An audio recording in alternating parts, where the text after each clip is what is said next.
Bismillahirrahmanirrahim. Assalamualaikum warahmatullahi wabarakatuh.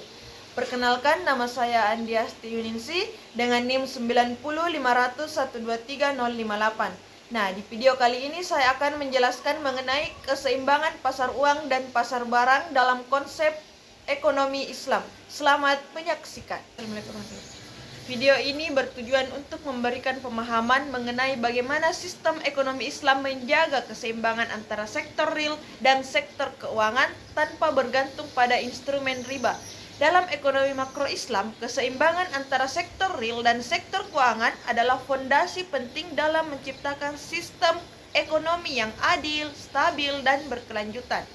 Berbeda dengan sistem konvensional yang bergantung pada suku bunga dan spekulasi.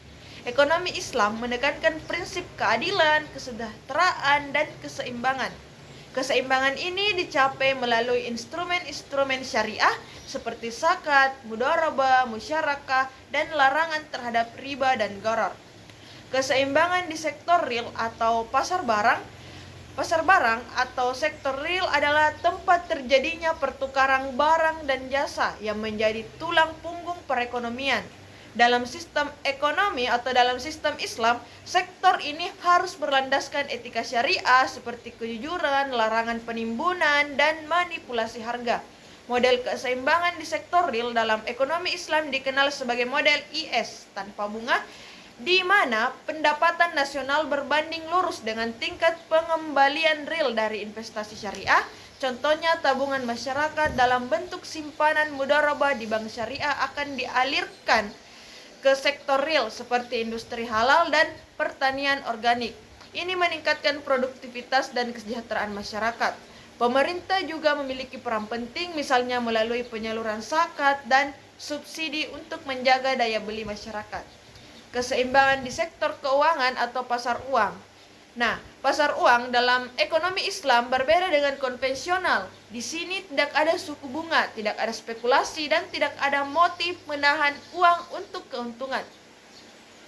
Permintaan yang dalam sistem Islam didasarkan pada kebutuhan transaksi dan berjaga-jaga, bukan spekulasi. Sumber penawaran uang berasal dari wadiah dan mudharabah, yang kemudian disalurkan untuk pembiayaan sektor real seperti musyarakah dan mudharabah.